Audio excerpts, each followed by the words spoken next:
and welcome back to my channel. I'm Ria, wedding designer and stylist from Confetti Sweethearts, and I love helping couples like you have fun while you plan your day.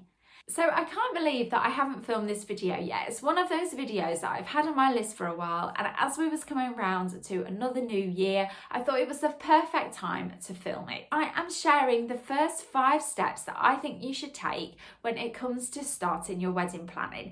This is going to hopefully set you up for success because I'm going to help you lay the foundations first before you get deep into wedding planning. It's going to help you take away all that stress at the start, so that you have a clear direction that you're heading in. So I can't wait, let's get started. First step I think that you should take is basically to start building your vision.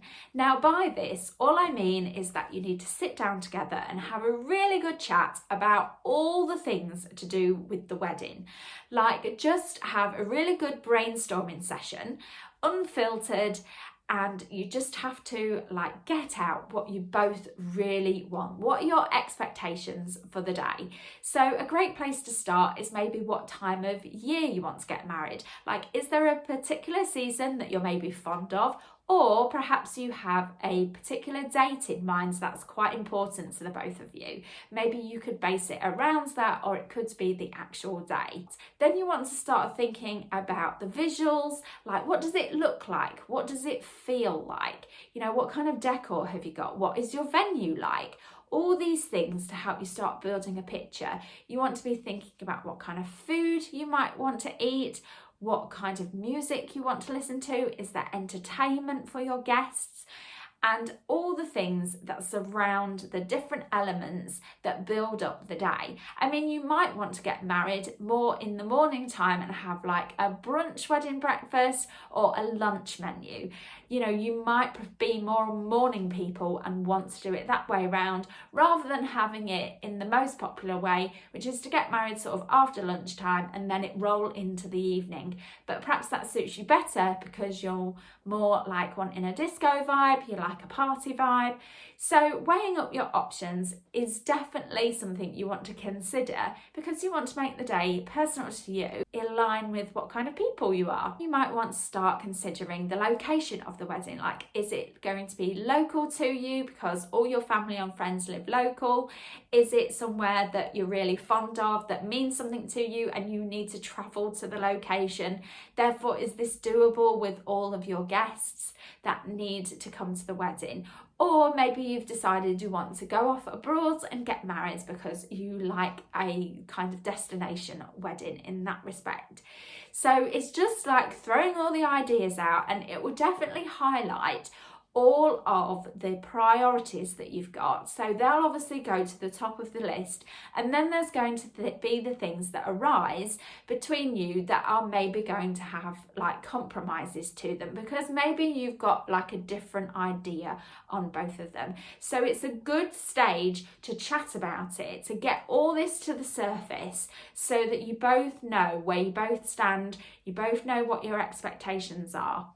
And at this point, it's always a great idea to chat about budget as well. So talking about how much you actually want to spend on the wedding is crucial to move forward because then you both know how much this wedding is going to cost realistically. So having a rough figure is definitely a good place to start. It's really important to do this step first because you've got to think, as when you've had the chat together and you both know what you want, then if you chat to other people like your family and friends, you're not going to be too heavily influenced on what they say because it might not align with what you've already discussed.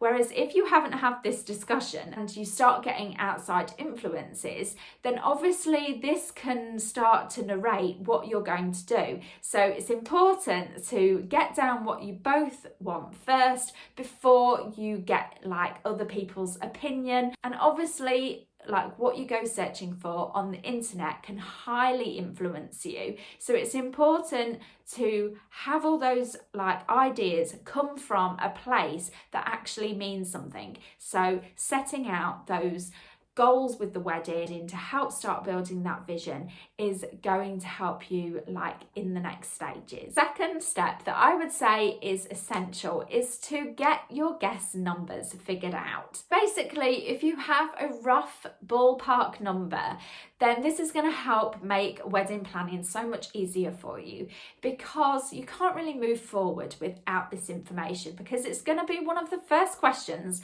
that most of the wedding industry is going to ask you. So most wedding suppliers and venues are going to ask you this. So when you get in touch with them, whoever it is, whether it's a venue, whether it's a caterer, they are going to ask you how many numbers to be able to give you more information. So, and also when you start looking at venues, you've already got an idea how many guests you have to fit in that venue, whether it's even doable or not. It's just going to come up everywhere, and if you miss the step out, then you're going to be going backwards. So I would say like separating your list so it's like a little bit easier to navigate when it comes to like making some compromises. So making a list of all the people that are definitely going to be there, like there's no question. So all your close family, like maybe your wedding party that you might have an idea who you're already going to ask, write all that down in a list, and then maybe in a separate list it's all the people that you're not sure whether they would come or not, so they can go in like another list. So you've got like a count of both, you've got your total, and then obviously when you're looking at venues and things, that's where you can maybe start making compromises, because people may not come anyway. So you have got to kind of separate that so that you can clearly see at a glance like what's possible. Now that we have got our guest numbers, we've chatted about our vision, we need to then, number 3, start looking at wedding venue options. So basically deciding where you want to get married, having a really good look around in your local area or the area that you've decided you want to get married, and looking at all those options. So you're looking at availability, you're looking at the cost, you're looking at what's included, you know, you're really starting to weigh up all those options for yourself so that you've got a good selection to choose from and you've got something to compare each of them to. Really advise not rushing this part just because you perhaps see a venue that you really like and it's maybe on your doorstep and it works perfectly with what you're trying to achieve. But it might be that the price is really good and that's enticing you in. It's important to recognise this as you're going along, like what's appealing about it, because you know, you want to make sure that it aligns with what you're trying to achieve from the very off. So, you know, it's things like, does the aesthetics of the venue fit in with the kind of style that you're going for? You know, will the decor that you've kind of got in mind, will it go in the room? And then it's things like, is it going to allow you to maybe have that party atmosphere that you wanted in the evening?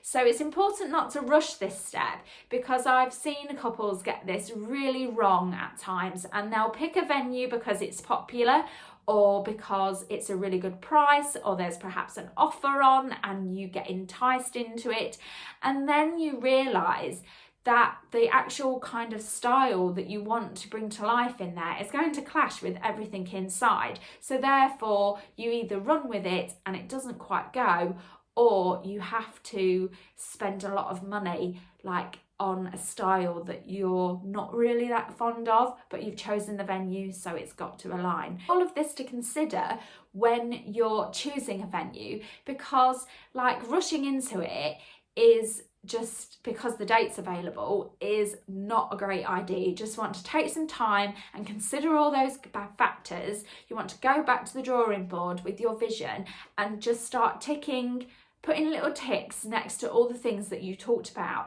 like will it allow us to do this, has it got this, has it got this, you know, so that you make sure that you're able to do it. Maybe you was discussing earlier on that you wanted like games for your entertainment, lawn games outside, but the venue that you've been looking at hasn't actually got an area for you to lay all of that out. So it's thinking about all these things beforehand so that you don't make a mistake when booking the venue. The fourth step, I would say, is crucial for your wedding planning journey, is to start searching for some local wedding fairs to attend.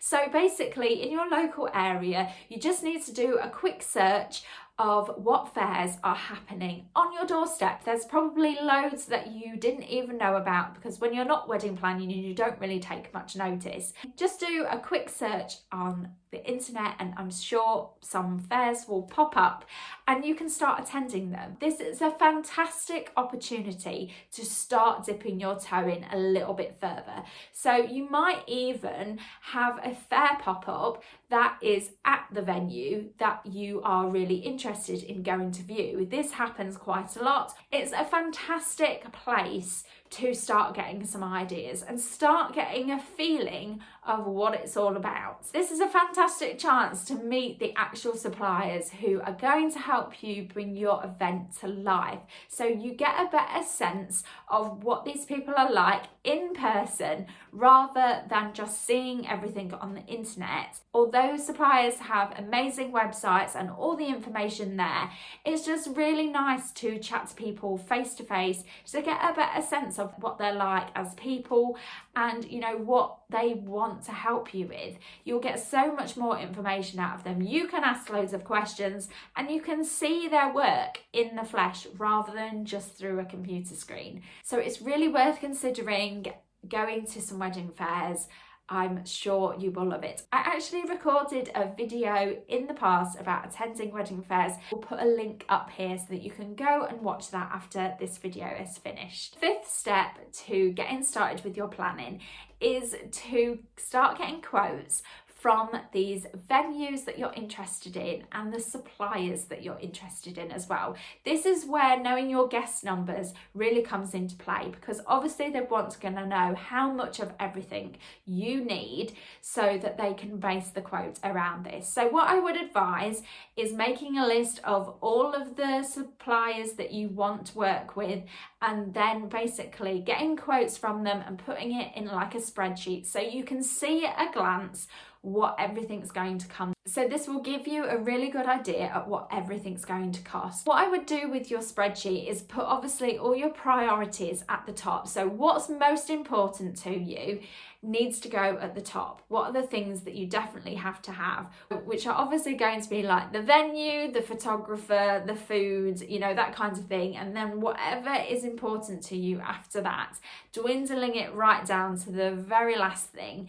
And so there you can see, as you're going along, what your budget is looking like. It's going to help you decide on things before you actually jump into booking anything, because obviously it helps you weigh up your options with things a lot easier when you can see it on paper rather than remembering all the information that they've given you. So there you are, those are my first 5 steps to helping you get started with your wedding plans. I really hope that it sets you up for success. If you have enjoyed today's video, please remember to give it a thumbs up and please subscribe to my channel to be notified of any new videos that go live. Thank you so much for watching. I will see you in my next video.